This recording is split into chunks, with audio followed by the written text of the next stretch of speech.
हर जगह शादी को लेकर अलग अलग रिवाजों और परंपरा होती है। ऐसे में आज हम आपको ऐसी जगह के बारे में बताने जा रहे हैं जहां एक ही पत्नी के कई पति होते हैं। आइए जानते हैं कैसे करते हैं मैनेज। हमने महाभारत काल से ही एक ही महिला के कई पतियों की कहानी सुनी है। द्रौपदी ने 5 पांडवों से शादी की थी और हम अभी तक उसके बारे में बात करते हैं। पर क्या आपको पता है कि ऐसी प्रथा आज भी एक जगह कॉमन मानी जाती है? हाल ही में जब महाराष्ट्र में एक ही युवक से 2 जुड़वा बहनों की शादी की बात सामने आई तो बहुत विवाद हुआ और अब लड़के पर केस भी हो गया है। पर एक ही लड़की के कई पतियों का चलन भी प्रचलित है।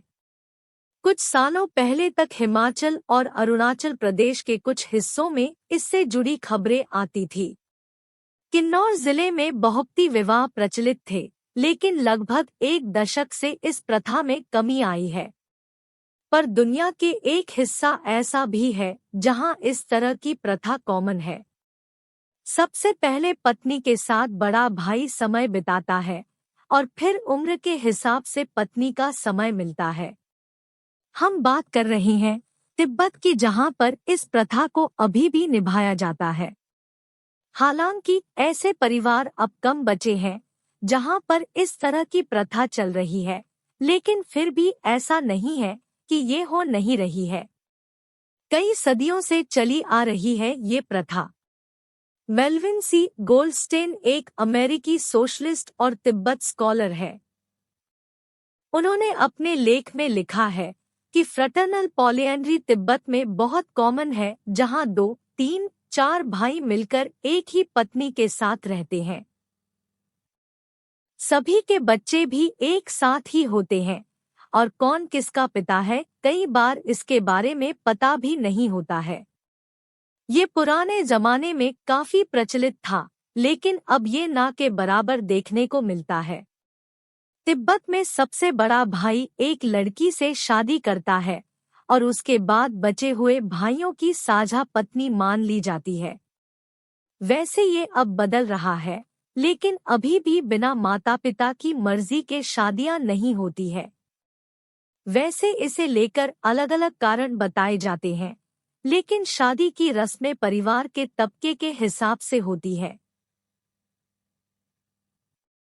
परिवार का सबसे छोटा बेटा अधिकतर शादी की रस्में अटेंड नहीं करता है। हाँ, अगर उसकी उम्र थोड़ी बड़ी है तो उसे हिस्सा लेने दिया जाएगा।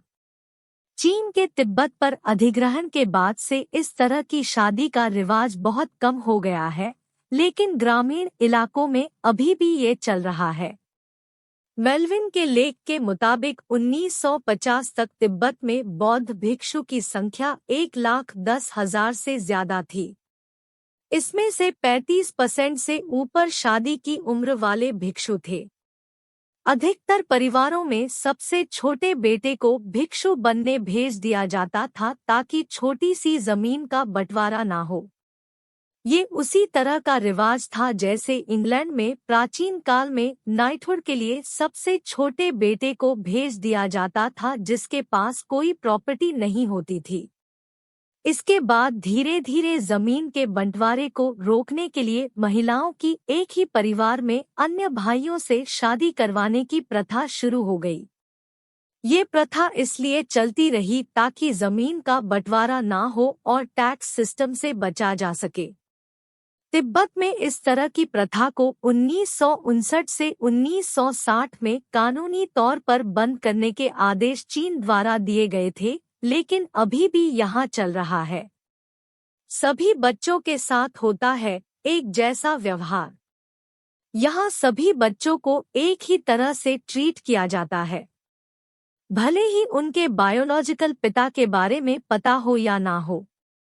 सभी बच्चे सभी भाइयों को अपने पिता की तरह देखते हैं। कुछ परिवारों में पिता कहकर सिर्फ सबसे बड़े बेटे को संबोधित किया जाता है और अन्य बेटों को नहीं।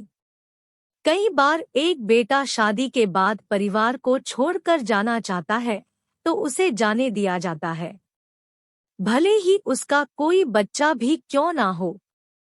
परिवार के सभी बच्चों में किसी भी तरह का भेदभाव नहीं किया जाता है।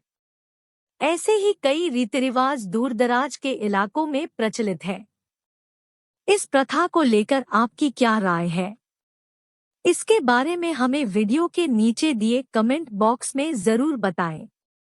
अगर आपको ये जानकारी अच्छी लगी है तो इसे शेयर जरूर करें।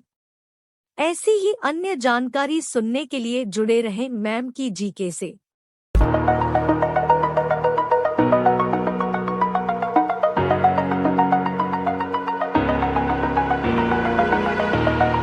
Over the edge, feel like I'm floating through the air. The pain I felt is paid for, all is said and done.